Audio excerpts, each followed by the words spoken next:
Bwana Yesu asifiwe, watu wa Mungu mahali popote pale mlipo. Ninawakaribisha sana katika kipindi hiki kizuri ambacho tunakutana hapa karibia kila siku kwa ajili ya kumtukuza na kumwinua Mungu wetu aliye hai.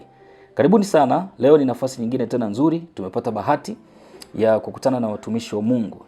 Hili ni darasa, lakini ni madhabahu inayotembea ambayo ni kwa ajili ya kumtukuza Mungu na kueleza ukuu wa Mungu, lakini pia kueleza siri za yule shetani, nyoka wa zamani, ambazo amekuwa akizitumia kwa watu wengi sana kwa ajili ya kufanya uharibifu katika dunia na ulimwengu huu. Kwa hiyo nikukaribisha sana mtu wa Mungu mahali popote pale ulipo. Leo tuko na mtumishi wa Mungu ambaye yeye alikufa kwa siku 4.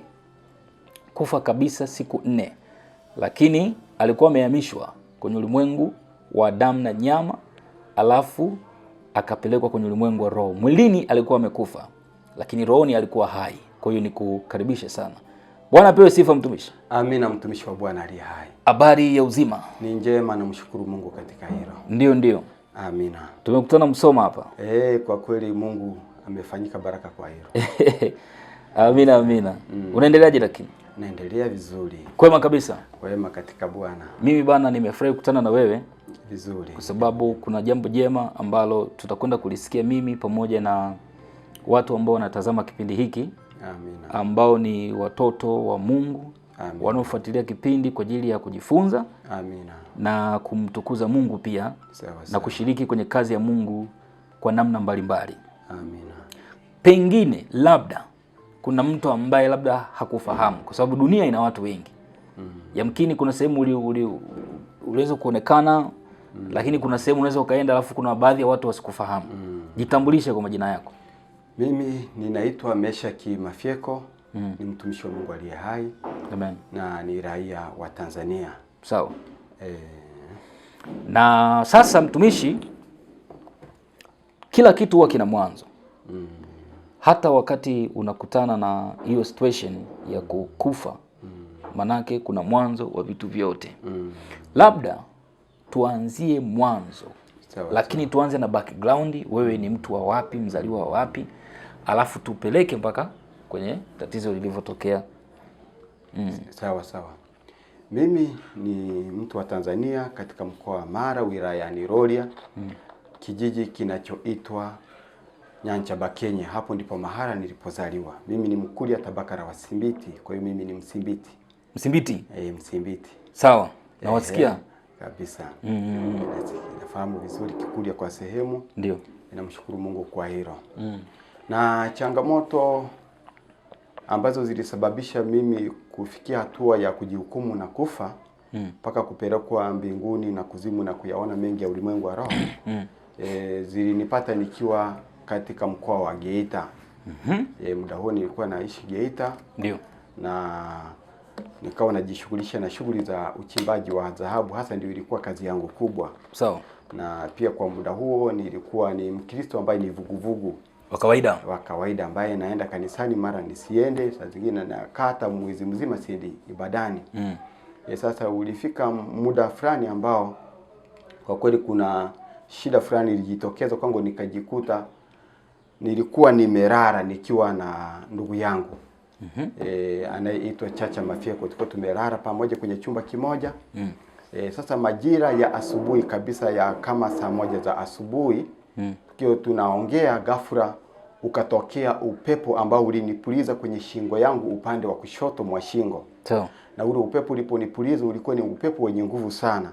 Na nikasikia ule upepo sasa unaniniga shingo. Shingo inanyigwa kabisa. Inakabwa kabisa na ule upepo. Sasa nikaanza kukemea ile hali kwa jina la Yesu itoeke, lakini ikazidi kuniga. Sawa. Ghafla nikasikia kaka yangu anakoroma, wakati tulikuwa tunaongea kabisa wote tuko macho, maana kumesha pambazuka, ni saa 1 za asubuhi. Sawa. Na nilivyohisi ya kwamba hali ile sasa inanielemea nianze nikafa, nikaongeza kukemea kwa jina la Yesu, nikaoke na jitihada za ziada za kujaribu kumkanyaga kaka yangu tuliokuwa naye pamoja kwenye kitanda kimoja, kwamba labda atashituka atoke kwenye usingizi anisaidie. Sawa. Lakini sikuweza kunyenyua mguu maana nilikuwa macho. Sawa. Nikajaribu kutoa sauti ya kumutusha, yani sauti kubwa ambayo watu wanaweza wakasikia kwa mbali, wakaja kunisaidia. Sauti ikagoma kutoka. Basi nikagundua ile hali namna ya kujinusuru ni ngumu isipokuwa kuendelea kukemea kwa jina la Yesu. Nilipoendelea kukemea kwa jina la Yesu Kristo, baadaye ile hali ikaniachia kabisa. Na iliponiachia nilijikuta tu nimechoka sana mwili, ninahema sana mpaka jasho limetoka kwa wingi kwenye mwili wangu wa kibinadamu. Yaani kiasi kwamba mwili ulirowana jasho. Basi nikajua kweli nilikuwa katika hali mbaya ya kupambanishwa. Nikamwamsha yule ndugu yangu, nikamwelezea kilichonikumba. Akashangaa sana kwamba hata yeye ameshikwaje na usingizi wa ghafla mpaka anakoroma. Na si kawaida yake kukoroma akiwa amesinzia.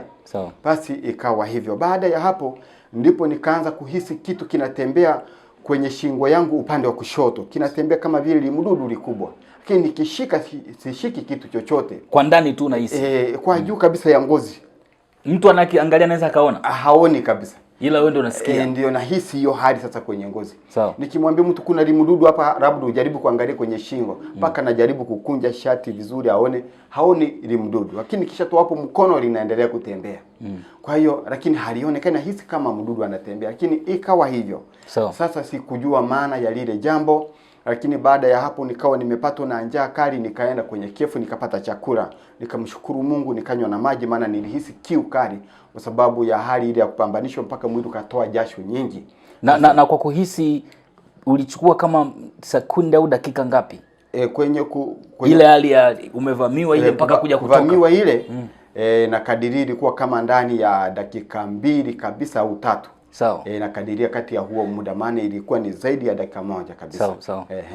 Sasa baada ya hapo nachokumbuka ni kwamba ilipita wiki moja nzima. Baada ya wiki moja nzima nilipokuwa sasa nimeshanigwa na huo upepo, ndipo huyo mdudu kama nilikuwa na muhisi hivyo akaanza kudhihirika hivyo kwamba nahisi mdudu anatembea kwenye shingo asiyeonekana.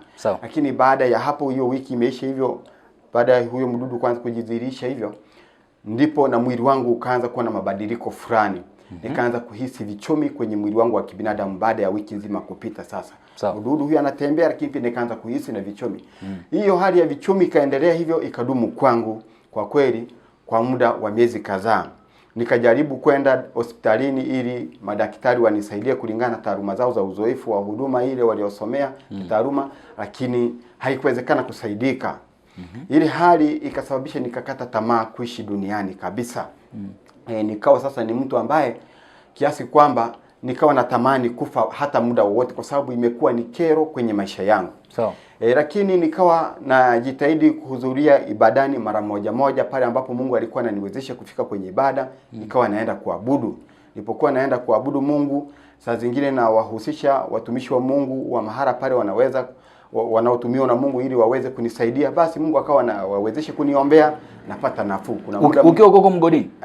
Nikiwa kule Geita. Kuna mchungaji ninayemfahamu kwa jina la Robert Ngai. Huyu amewahi kuniombea nikapata ahueni kubwa. Lakini pia kulikuwa na wazee wa kanisa ambao yeye alipokuwa akiondoka labda ameenda kwenye majukumu ya kimungu, na saa zingine kipindi hicho nakumbuka kama vile alikuwa anasoma masomo haya ya Biblia.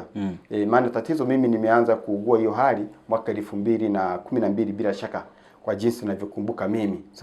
Ndio hiyo hali ilinitokea. Sasa wakawa wananihudumia wale wazee wa kanisa. Kulikuwa na mzee wa kanisa alikuwa anaitwa Rogers na Leonard. Hao wakawa wananiombea, wakiniombea napata ahueni. Wananishauri, Meshaki, jitahidi kupenda maombi, jitahidi kuhudhuria ibada, jitahidi kusoma neno la Mungu kwa wingi na kulishika. Lakini nikawa mvivu wa kuyazingatia hayo. Kwa hiyo adui akapata fursa ya nafasi kubwa juu yangu katika kunifinyilia au kunidumishia ile hali. Maana wanaponiombea natoka hapo narudi kwenye madhaifu ya dhambi. Nilikuwa pia nakunywa pombe kwa siri. Lakini wao walikuwa hawafahamu, viongozi wa kanisa. Sasa nikaendelea na maisha hayo ya uvuguvugu hivyo, na hiyo hali kanisumbua hivyo. Yule ndugu yangu anayeitwa Chacha Mafyeko alipoona sasa mazingira ni magumu ya mimi kupona hospitalini, yeye kwa kuwa alikuwa ni mtu ambaye hajamwamini Yesu, akataka anipeleke kwa waganga wa kienyeji. Lakini sasa mimi sikukubaliana na lile swala. Na ikafika mahala sasa nikabadilika, nikasema nina Yesu, siwezi kwenda kwa mganga wa kienyeji, lakini muda huo pombe na kunywa na dhambi zingine ni kama kawaida ya maisha yangu. Nilikuwa hivyo japokuwa nilikuwa ni Mkristo, nakuwa muwazi wa uhalisia wa mazingira nilivyokuwa kwa wakati huo. Sasa akawahusisha wazazi wangu na ndugu zangu wengine, wakataka kuja kutumia nguvu kunikamata kule Geita, wanipeleke kwa waganga wa kienyeji ili niende kutibiwa. Nikasema hilo halitawezekana kabisa. Kwa hiyo mtasababisha ugomvi usio wa lazima. Nikatumia juhudi nyingi, wakasema tutatumia hela zetu kukupeleka hospitalini. Nikasema ndio, pamoja na wema wenu huo, ila mimi sijawa tayari kupokea msaada wa kwenda kwa mganga wa kienyeji. Mimi mwenyewe naamini Yesu atanisaidia. Sasa wananiambia wewe una Yesu wakati unakunywa pombe. Una Yesu wakati wewe tunakuona unafanya mambo ya magomvi. Yaani nikawa paka mtu wa kutukana. Lakini pia kwa sababu ya kukata tamaa kuishi duniani, nilibadilika kiasi kwamba nikawa natembea katikati ya barabara, kwamba sitaki kupisha gari wala pikipiki. Nikawa nasema ya kwamba hizo gari zilitengenezwa na wanadamu. Inakuwaje mtu ndio azipishe katikati ya barabara zenyewe zipite? Kwa hiyo ikawa hivyo, na baadaye kaka yangu akanipa kiasi fulani cha pesa, akasema nunua hata basikeli iwe inakusaidia katika majukumu fulani ya shughuli ambazo utaona unaweza kuzifanya. Maana mgodini kule sasa hivi huendi kwa sababu ya kiafya, na unasema kule panahitaji kutumia nguvu nyingi. Basi hiyo pesa niliponunua basikeli, nikaanza kutumia ile basikeli kuendesha, napita katikati ya barabara nikiwa nimeweka mikono kifuani hivi bila kushikilia usukani. Watu wanasema ipo siku utakufa, ipo siku utakufa. Hiyo unakuwa unavuka au unatembea mule gari ambako inatembea? Inakuwa inatembea mule, natembea mule gari inapotembea mule. Kwa hiyo ni kama gari. Kama gari. Nasema gari ndio nipishe. Kwa hiyo gari ikipiga honi sigeuki nyuma. Na saa zingine basikeli ilikuwa inaruhusu tu kupita hata kwenye bamusi, niko hivi nakuwa kama vile inaninyenyua kidogo, nakuwa kama inanyanyuka narudi tena kwenye kiti. Yaani unapita speed. Speed. Watu wanasema ipo siku utakufa, lakini basi nikawa na hali hiyo, na nikitembea kwa hali ya kibinadamu, nikawa natembea katikati ya barabara. Watu wengine wanakuja kabisa anahakisha hata gari yake inanigusa kidogo kama kunitishia. Mimi hata sigeuki nyuma kabisa. Sasa ndipo baadhi ya watu wengi wakawa wanamwendea huyo ndugu yangu, anamwambia kaka yako amechanganyikiwa jamani, mumsaidie, amekuwa mwehu. Kwa hiyo pale Mwaturore, kwa baadhi ya watu ambao walikuwa wananifahamu na kumjua huyo ndugu yangu, maana alikuwa ni mwalimu, alikuwa anafundisha hapa kwa Mwaturore kwenye tuition hizi za shule za kujiajiri. Sasa wakawa wanamusi hivyo. Basi akasema tumejaribu namna kumsaidia, imekuwa ngumu. Kwa hiyo hayo maisha yakaendelea hivyo. Lakini namshukuru Mungu ya kwamba alininusurisha na mauti, na baadhi ya watu walikuwa wanashuka kwenye gari wanakuja kwamba wanipige, lakini baadaye wanasema wewe acha kupigana tu na mtu wa namna hii, hebu tumuache tu. Basi wanaamua kuniacha hivyo. Lakini sikugongwa na gari. Hali hiyo ilivyoendelea hivyo, na hali nilikuwa nayafanya makusudi tu ya kwamba ikiwezekana hata nikanyago tunife barabarani, kwa sababu sioni umuhimu wa kuishi duniani, yaani usamani wa kujisamini kwamba nafaa kuzidi kuishi duniani ulitoweka moyoni mwangu. Na ile tatizo lilikuwa bado lipo au limeisha? Lilikuwa bado lipo, linanisumbua, linapungua nikiombewa. Lakini sasa nikiacha kuhudhuria kanisani, hali kama inakuwa na nguvu tena. Sasa ikaenda hivyo. Baadaye kulikuwa na kijana fulani anaitwa Samueli. Alikuwa ni Mkristo pia, akawa anakuja kuniombea mimi nyumbani pale nilipokuwa naishi nimepanga.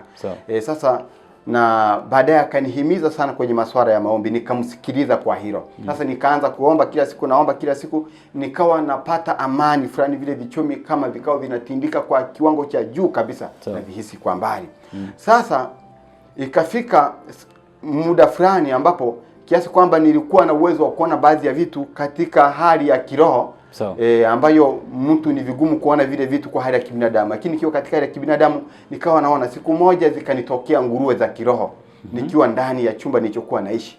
Zile nguruwe zikao zinagusa paka vyombo ndani ya nyumba. Yaani ukaona nguruwe wameingia ndani? Nguruwe wameingia ndani. Baadaye wale nguruwe mmoja wapo akanigusa yule nguruwe.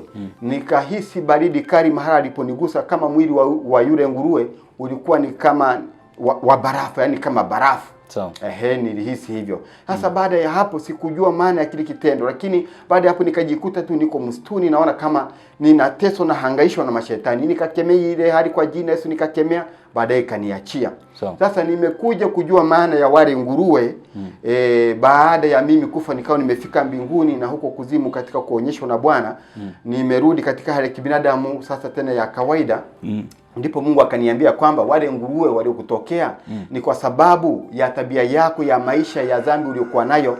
Yaani kuna muda unakuwa msafi mbele za Mungu, kuna muda ulikuwa unarudia dhambi. Kuna muda ulikuwa unajitahidi kuhudhuria hata ibada unamlingana Mungu, kuna muda ulikuwa unarudi nyuma. Kwa hiyo mapepo yale yanayomfanya mtu anafanya dhambi za kukusudia au za kutokuamua kuachana na tabia za dhambi moja kwa moja, ndio yalikujilia kwa muonekano wa nguruwe, kwa sababu wewe ni mtu ambaye ulikuwa unafanya toba, baadaye ukisha tubu tena unarudia dhambi. Kwa hiyo kukugusa likaonekana ukahisi baridi, au ile nguruwe ikaonekana iko kama barafu, ilikuwa inaashiria ya kwamba wewe mwenyewe ulikuwa ni baridi mbele za Mungu, kwa maana ya kwamba ulikuwa umezofika sana kiroho.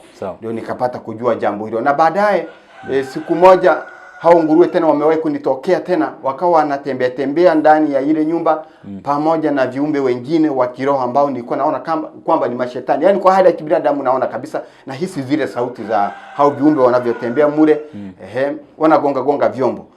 Asubuhi yake kuchunguza vyombo vya ndani ya nyumba yangu, nikakuta maji yaliyokuwemo kwenye vyombo vile vilivyokuwa na maji yamegeuka kuwa ya njano. Yamebadilika rangi. Yamebadilika rangi. Nikahisi sasa hii, nikajihoji ni nini?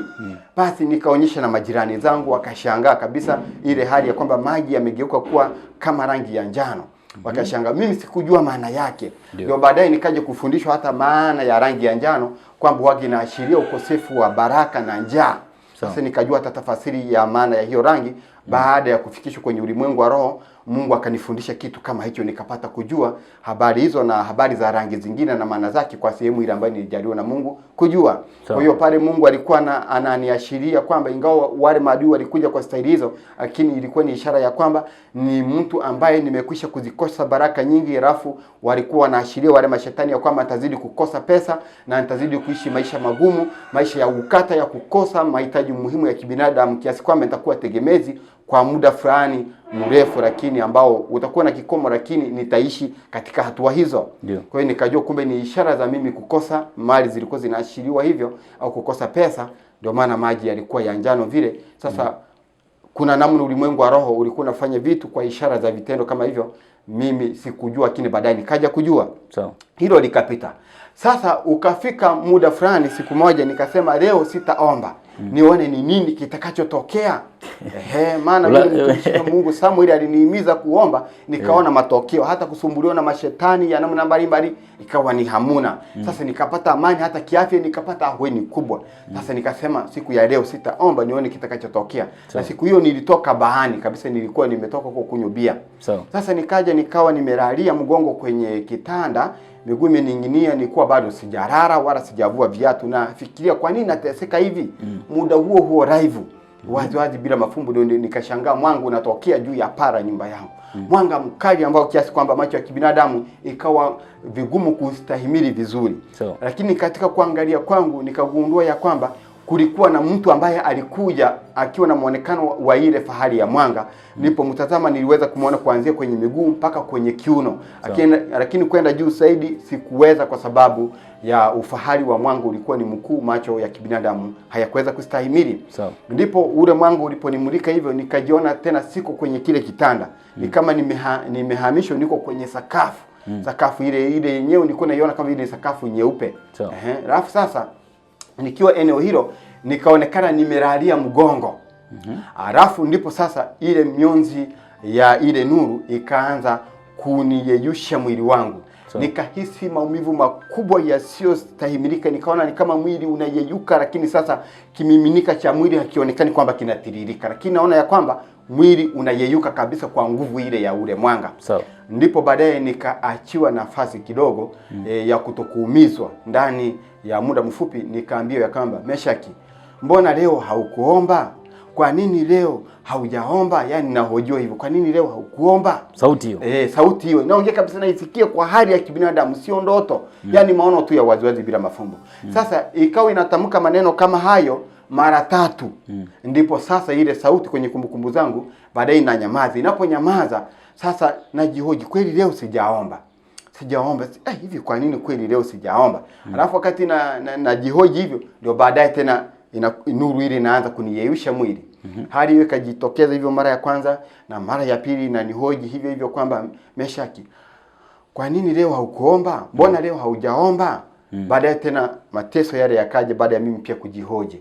Sasa mara ya 3 ilipojitokeza na kuniachia, baada ya kujihoji nikaona ya kwamba sasa hapa ni afadhali nitukane huyu mtu au hiki kama ni kiumbe kinachonitesa hivi, basi kikasirike kiniue kabisa, kuliko kuzidi kunitesa namna ile, kwa sababu mateso niliona sina uwezo wa kuyastahimili. Basi wakati nilipowaza kutukana, fikira zangu zikahamishwa, zikatoweka kabisa. Mimi nachokumbuka kwa wakati huo, niliona kama vile niko kwenye eneo ambalo limezungukwa na maji makubwa ya bahari. Pande zote na shangaa. Sasa yani maono tu yako hivi, najiona niko eneo hilo ya kawaida ya kibinadamu. Niliporudi katika hali ya kawaida ya kibinadamu, nikajiona niko vile vile nilivyokuwa nimevaa viatu, nikajiona niko kwenye kitanda vile vile, lakini nikao ninahisi njaa kali kama vile nimefunga hata siku 7 bila kula chakula wala kunywa maji, na kiu kali sana. Na nikao nimetoka jasho nyingi kabisa kwenye mwili wangu, kiasi kwamba mavazi niliyokuwa nimeyavaa yote yaliroana kwa jasho. Basi nikapata shida sana, kwa kuwa ilikuwa ni usiku, majira ya saa 5 na madakika hivi za usiku. Nikapata shida sana, nikajitahidi kuvumilia mpaka asubuhi. Nikawahi asubuhi sana kwenye kefu ambazo zinawahi kufungua mapema. Nikapata chakula na maji ya kunywa, maana maji yalikuwemo ndani ya nyumba. Nikashindwa kunywa kwa sababu nilihisi njaa sana, kiasi kwamba nikinywa maji naona yatanizuru. Kwa hiyo nikasubiri mpaka nipate chakula ndio ninywe. Nikara. Baada ya hapo ndio nikakata tamaa zaidi ya kuishi duniani kabisa. Nikaona afadhali nife kuliko kuzidi kuishi duniani, kwa sababu kuishi naona ni kutaabika ndio kwingi, na kiasi kwamba sasa ilifika mahara hata pesa zikaniishia. Nikawa ni mtu ambaye nitegemezi. Ndugu yangu aliyokuwa anaishi huko Geita ndio akawa ananisaidia kuhusu masuala ya chakula, ananipa na pesa, anani balance kiuchumi, maana nilitindikiwa sana kwenye upande wa pesa au mali. Basi kaendelea hivyo. Sasa hadi ilivyoendelea hivyo, ndio nakumbuka siku moja nilienda kanisani, maana nilikuwa si mhudhuriaji sana wa ibada za Bwana hemani mwa Mungu. Nilipofika nikakuta semina inaelekea kumalizika, ni mojawapo ya siku za mwishoni. Nakumbuka sijui ilikuwa ni siku gani, lakini ilikuwa namna hiyo. Nikakuta mseminishaji ameshawaambia watu ya kwamba kila mmoja aandike mahitaji 7 ninavyokumbuka mimi. Mahitaji 7 ambayo anahitaji Mungu amtendee. Alafu akishaandika kwenye karatasi, zile karatasi zitakusanywa pale madhabahuni, ziweko kwenye chombo maalum, alafu yeye ataomba, kila mmoja atapokea kwa kadiri ya vile anavyohitaji na kwa imani katika Bwana.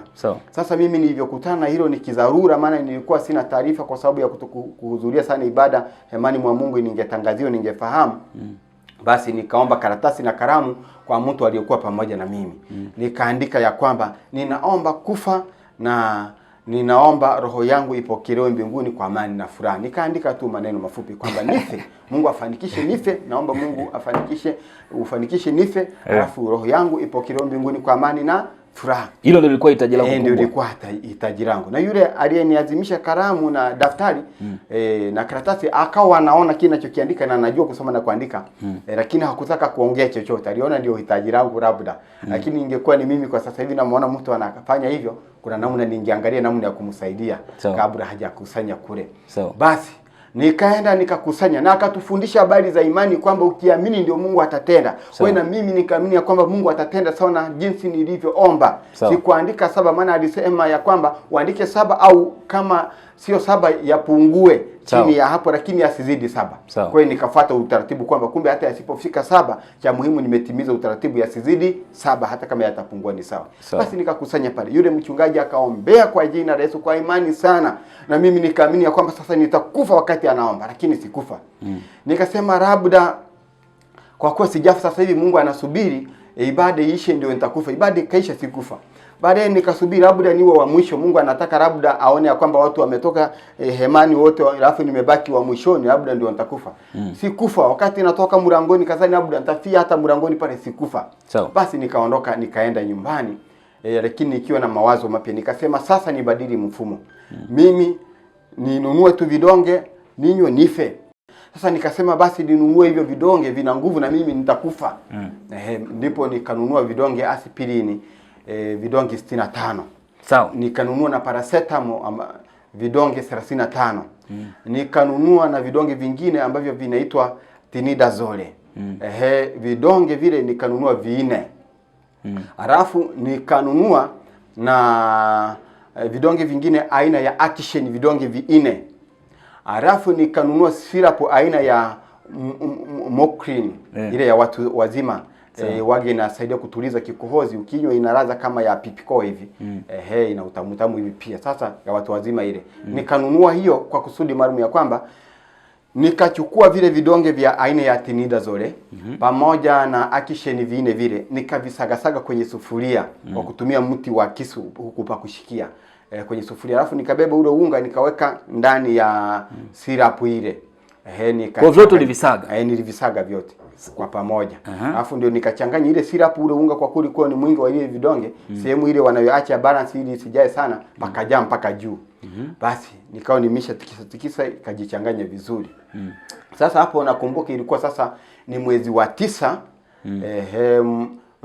mwaka 2013. Nikaanza kuchanganya hivyo vidonge siku ya tarehe 6. Sasa baada ya kuchanganya hivyo na nimeshanunua hivyo vingine, ndipo sasa siku ya tarehe 7 ya mwezi wa 9 2013 nikafikiria kwamba niende kwenye msitu ule wa hifadhi ya Geita. Sasa kuna eneo fulani linaitwa Katoma, nikapandia kwenye huo mlima kwa juu. Kipindi hicho Wanyarwanda walikuwa naishi maeneo haya, lakini wakawa wamefukuzwa na serikali watoke hapo kulingana na taratibu za serikali kwa makusudi mema ambavyo serikali inafanya hivyo. Maana lile ni eneo la hifadhi. Basi wakaondolewa pale. Sasa muda huo pale palikuwa na misitu mikubwa sana, sifahamu kwa sasa pamekaaje. Ndio nikapanda maeneo ambayo nilikuwa najua katamkao wale wa kuiba msituni wanakata hawafiki. Nikaenda eneo ambalo miti imejistiri sana. Na nakumbuka usiku wa tarehe 6 hiyo niliomba sana, nikaomba Mungu nisamehe kwa dhambi hii ninayokwenda kuifanya ya kujihukumu kwa kunywa vidonge. Lakini unisamehe kabla sijanywa hivyo vidonge, na uniwezeshe kunywa hivyo vidonge, na ufanikishe nikisha vinywa hivyo vidonge nisitapike, halafu ufanikishe nife. Lakini baada ya kunywa pia sumu vidonge hivyo unisamehe na ufanikishe roho yangu ipokelewe kwa furaha na amani kwenda mbinguni. Wala usinipeleke jehanamu ya moto. Nikaomba hivyo. Basi usiku nikaomba hivyo mara kadhaa, na siku iliyofuata sasa ya tarehe 7 mwezi huo wa 9 ndipo sasa nikaondoka kwa ajili ya kwenda kujihukumu. Nilipoondoka kwenda kujihukumu, nakumbuka ya kwamba nikaenda nikaanza kutembea kwenye ule mlima. Wakati napanda nilipiga magoti kama si mara 3 mara 4 kwenye kumbukumbu zangu. Nafanya toba, Mungu anisamee, na naomba Mungu anifanikishe ni jihukumu kwa vidonge hivyo, alafu afanikishe nikisha kunywa hivyo vidonge pia anisamee na nisitapike, na afanikishe roho yangu iende mbinguni isiende jehanamu. Nikaomba mara kadhaa nikiwa naomba Mungu anifanikishie katika hiyo, kwamba nisamee dhambi hiyo kabla sijaifanya, lakini pia awe sababu ya kuniwezesha nimeze hivi vidonge bila kutapika, na nikisha kunywa nisamehe, lakini pia sababishe mwili wangu ufe kupitia hivyo vidonge, alafu nife roho iende mbinguni. Na vidonge vile nikaviombea viwe na nguvu mara 100 zaidi ya ile iliyomo katika kuweza kuzuru mwili. Basi na wakati huo sasa, siku ya tarehe 6 hiyo nikajizuia kula chakula. Tarehe 6 hiyo ya mwezi wa 9 2013. Na siku ya tarehe 7 nikajizuia kula chakula wala kunywa kinywaji chochote. Tarehe 7 hiyo ya mwezi wa 9 2013, ili vile vidonge viwe na nguvu zaidi. Maana nimewahi kusikia ya kwamba mtu akiwa na njaa kimeza vidonge vinaweza vikamuua. Sasa kwa hiyo haukusema usile kwa sababu ya kufunga. Ila tumbo tu libaki wazi. Libaki wazi. Ufe kirahisi. Kirahisi, vidonge vio na nguvu ya kunizuru niwahi kufa. Ndio kusudi lilikuwa hivyo. Basi baada ya hapo nikaenda nikaingia kwenye kichaka ambacho niliona kina miti mingi kimejistiri sana. Kiasi kwamba nikifia mure basi ni vigumu mtu kuniona pale au kupita pale. Watu wanaweza wakapita maeneo mengine ya mbali, lakini sio eneo lile, maana limestirika sana miti. Pana tisha. Ndio nikaingia nikapiga magoti kabla sijanywa vile vidonge. Nikatubu tena kwa jina la Yesu, Mungu anisamee dhambi ya kujihukumu. Nikaomba tena yale ya kwamba Mungu anifanikishe kunywa vidonge, nikisha kunywa tena anisamee na afanikishe mwili ufe wa kibinadamu na roho yangu ipokelewe mbinguni. Maana nilikuwa nishafundishwa kwamba mtu akifa roho ndio inaenda mbinguni. Basi baada ya hapo sasa kuomba hivyo, wakati ninaomba nikiwa nimepiga magoti kwanza, nikasikia mungurumo kama wa nyuki. Zinaunguruma kwenye kile kichaka. Lakini sasa sizioni hizo nyuki nilipofumbua macho baada ya kuomba. Maana wakati naomba zilipounguruma nilijitahidi kuvumilia. Baadaye nikafumbua macho, nilikuwa nimepiga magoti, nikakaa chini, nikaangalia hizo nyuki, nikachunguza ndani ya kichaka, sikuona hizo nyuki. Sasa nikasema zinatokea wapi? Lakini sizioni, lakini mungurumo ni mwingi wa nyuki. Basi nikasema ziko wapi, niende nizichokoze ziningate ili niwahi kufa. Lakini sikuziona kabisa. Basi baada ya hapo nikameza vile vidonge vyote vikaisha. Jumla vilikuwa vingapi? Vidonge ni 100 kabisa. 100 tofauti sasa na vile vya kuchanganya kwenye syrup. Maana aspirin vilikuwa 65. Paracetamol vilikuwa pia ni vidonge 35. Sawa. Tayari hapo tunapata 100, si ndio hivyo? Kwa hesabu ya haraka haraka kama sitakuwa nimekosea mimi. Sasa ukiongeza akisheni vine inakuwa 104. Ukiongeza vile vidonge ambavyo ni tinidazole vine hivyo unakuta tena vimekuwa 108. Sasa ukija kuongeza na hiyo sirapu, sasa ndio hivyo. Nikanywa na ile sirapu sasa mwishoni. Baada ya hapo nikapiga magoti tena. Nikatubu kwa jina la Yesu Kristo, Mungu anisemee dhambi ya kujihukumu, lakini afanikishe nife, alafu roho yangu aipokee kwenda mbinguni, wala asinipeleke jehanamu ya moto. Wakati ninaomba hivyo, ninatubu kwa jina la Yesu, nikiwa nimepiga magoti na kufumba macho, nikasikia sauti ya mvumo kama wa maji mengi ikitokea upande wa mashariki linakochomezea jua. Sasa nikasema hiyo sauti ni sauti gani? Ile sauti kaja naisikia kwa mbali, baadaye ikawa na mvumo mkubwa, baadaye ikawa na mvumo usiostahimilika kwa hali ya kibinadamu, yani kiasi kwamba ipaka ikahofisha. Inaleta utisho. Inaleta utisho kabisa. Ikabidi nifumbue macho. Angalia sasa huu mvumo, sauti inasababishwa na nini? Nikasimama ndani ya kile kichaka, labda ni gari za kule mgodini zinamwaga mawe, maana eneo nilokuepo liko karibu na eneo fulani lilikuwa linaitwa Maili Mpya, ambapo mgodini pia kule walikuwa wanamwaga uchafu fulani wa mawe ambayo hayana dhahabu nyingi. Na nafahamu miungurumo ya gari ambazo ni dampa za kawaida au telekisi na mivumo ya gari mbalimbali za mure mgodini, kwa sababu nimewahi kujishughulisha na shughuli nyingi mure mgodini kwa muda wa miaka kadhaa. Kwa hiyo nilikuwa nafahamu mazingira. Nikasema labda ni miangu ile ya namna zinavyomwaga maji, labda ndio inasambaa kwenye milima mure au kwenye msitu.